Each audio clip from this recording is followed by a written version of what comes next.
Hi friends, welcome to తెలుగులో time pass 2.0. ఇది దేవర part 1 review. Junior NTR నటించిన దేవర పార్ట్ 1 రివ్యూ తోటి నేను నా తెలుగు మూవీస్ యొక్క రివ్యూస్ అరంగేట్రం చేస్తున్నాను. అంటే ఫస్ట్ టైం రివ్యూస్ చేయడం స్టార్ట్ చేస్తున్నాను. సో ఫస్ట్ టైం ఇప్పుడు కూడా కొంచెం కొత్తగా వింతగా చెత్తగా కూడా ఉండొచ్చు. కాబట్టి ఒకవేళ చెత్తగా ఉన్నా కూడా కొంచెం అడ్జస్ట్ అవ్వండి.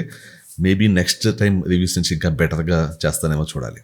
బట్ ఎనీవే, దేవర పార్ట్ 1 నాకు ఎలా అనిపించింది, ఫస్ట్ ఒక సింగిల్ లైన్లో చెప్పేస్తాను. యావరేజ్గా అనిపించింది. యావరేజ్. అది సూపర్, అద్భుతం, అమోఘం కాదు. అలాగని పరమ చెత్త, బాబాయ్ చూడలేకపోయిన తలనొప్పి వచ్చేసింది అన్నట్లు లేదు. అలా టైంపాస్ అయిపోయింది. ఫస్ట్ హాఫ్ అయితే డెఫినెట్లీ బాగుంది. బట్ సెకండ్ హాఫ్ అదే ఏంటిది, ఇంకొంచెం నేను ఎక్స్పెక్ట్ చేసింది వేరు కదా, ఇంకొంచెం ఎక్స్ట్రా ఎక్స్పెక్ట్ చేశాను కదా అని అనిపించింది. సో అది.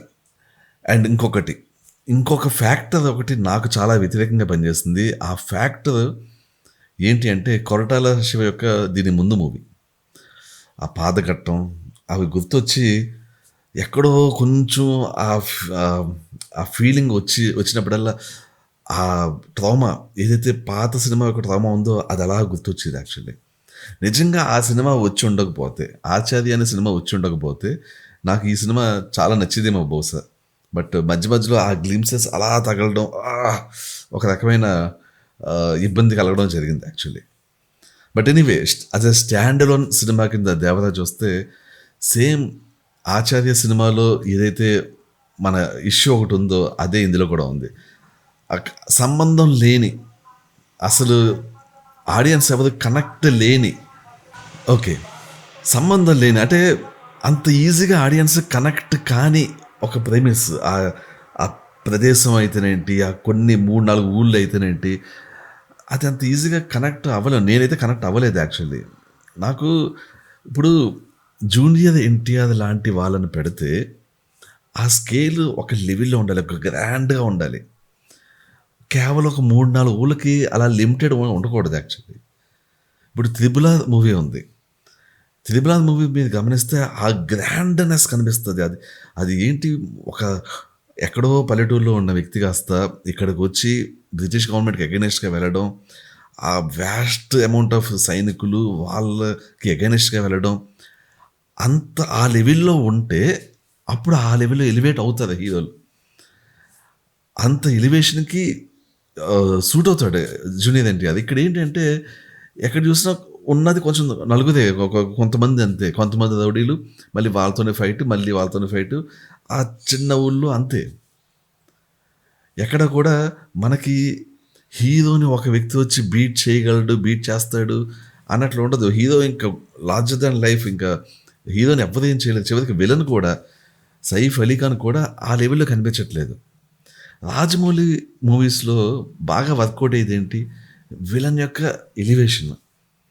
హీరో కంటే నెక్స్ట్ లెవెల్లో కనిపిస్తాడు విలన్ కొన్ని సందర్భాల్లో. అలాంటి ఎలివేషన్ ఉండాలి. అలాంటి ఎలివేషన్ ఎక్కడా కూడా ఈ మూవీలో సైఫ్ అలీ ఖాన్కి లేదు. సినిమా అంతా కూడా సైఫ్ అలీ ఖాన్ డౌనే. ఆ డౌన్లో కూడా సైఫ్ అలీ ఖాన్ చాలా బాగా యాక్ట్ చేశాడు, నిజానికి అద్భుతంగా చేశాడు. బట్ స్టిల్ ఇంకా అద్భుతంగా సైఫ్ అలీ ఖాన్ యూజ్ చేసుకోవచ్చు. బట్ కొరటాల శివ ప్రతి దాంట్లోనూ జూనియర్ ఎన్టీఆర్ని ఎలివేట్ చేయడంలో బిజీగా ఉండి అసలు మిగిలిన క్యారెక్టర్స్ని అసలు టోటల్గా వదిలేసాడు. అది ఓన్లీ సైఫ్ అలీ ఖానే కాదు, అటు లేడీస్ సినిమాలో ఎవరైతే లేడీస్ ఉన్నారో ఒక్కళ్ళకు కూడా ఎలివేషన్ లేదు అసలు. జాహ్నవి కపూర్ అయితే టోటల్గా వేస్ట్. అసలు చిన్న ఒక సాంగ్ కోసం ఉంది.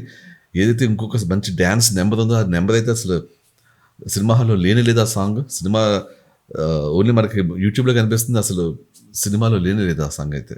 అది నేను చాలా డిసప్పాయింట్ అయ్యాను యాక్చువల్లీ. అండ్ ఇంకా హీరో తల్లి క్యారెక్టర్ అయితేనేంటి, దేవర తల్లి క్యారెక్టర్ అయితేనేంటి, లేకపోతే దేవర వైఫ్ క్యారెక్టర్ అయితేనేంటి, ఏమాత్రం ఇంప్రెసివ్గా లేవు. వాళ్ళకి సరైన రోల్స్ ఇవ్వాలి, ఎమోషన్ ఉండాలి. కేవలం బ్లడ్ షెడ్ అయితే ఎమోషన్ అందదు. ఎమోషన్ ఉంటేనే, ఎమోషన్కి ఆ బ్లడ్ షెడ్ అటాచ్ అయితేనే ఆ బ్లడ్ షెడ్కి మోర్ వాల్యూ యాడ్ అవుతుంది. ఇక్కడ మెయిన్ కొరటాల శివ ఆ హీరో ఎలివేషన్లో పడిపోయి చివరికి ఒక సాంగ్ ఉంటుంది. ఆ సాంగ్లో అద్భుతంగా ఎన్టీఆర్ చాలా అద్భుతంగా డ్యాన్స్ చేస్తాడు. బట్ పక్కన సైఫ్ అలీ ఖాన్ కూడా ఉన్నాడు ఆ సాంగ్లో. నిజానికి సైఫ్ అలీ ఖాన్కి కూడా ఈక్వల్ లెవెల్లో స్టెప్స్ ఇచ్చి సైఫ్ అలీ ఖాన్ కూడా బాగా లేపి సైఫ్ అలీ ఖాన్కి మంచి మంచి సీన్స్ ఇచ్చి మంచి కరడు గట్టిన విలన్ లాంటి సీన్స్ ఇచ్చి అలాంటివి ఇస్తే చాలా బాగుండేది. ఇక అంటే ఫర్ ఎగ్జాంపుల్ ఏంటంటే జూనియర్ ఎన్టీఆర్ కొంచెం స్టోరీ చెప్తున్నాను, మరీ రివీలింగ్ కానీ కాదు.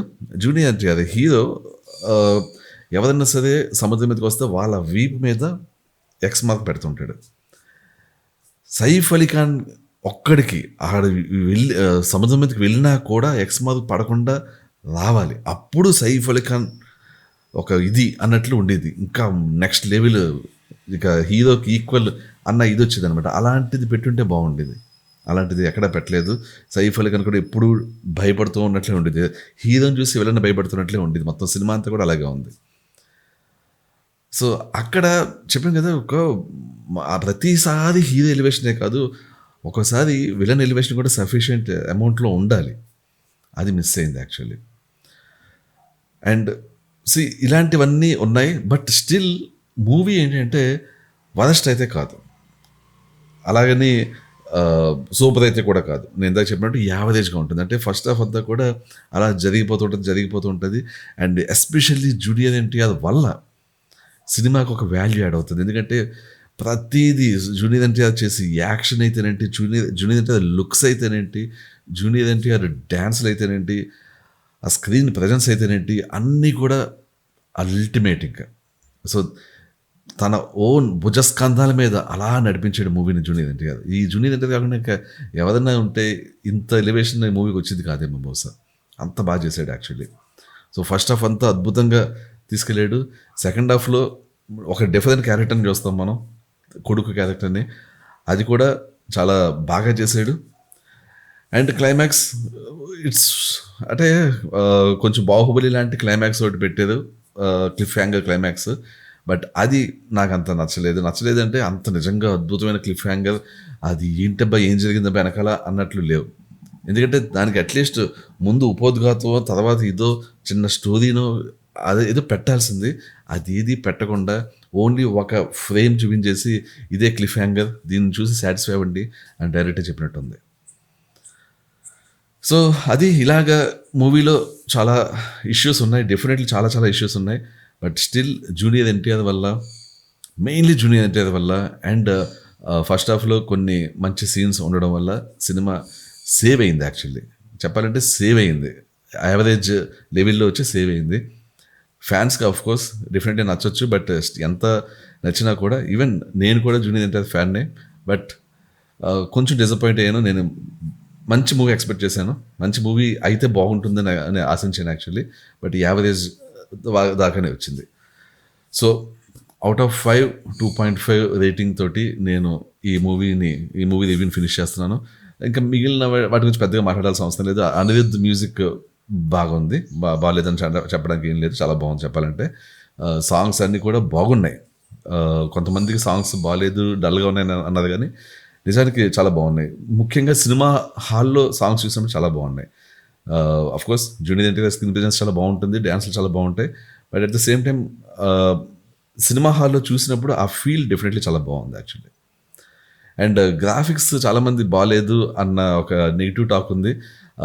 అది కొంతవరకు కరెక్ట్. ఇంకొంచెం గ్రాఫిక్స్ కానీ బాగుండుంటే అసలు నెక్స్ట్ లెవెల్ ఉండే విజువల్స్ కొంచెం అక్కడ ఆ గ్రాఫిక్స్ సెక్షన్లో కొంచెం పూర్గా అనిపించింది.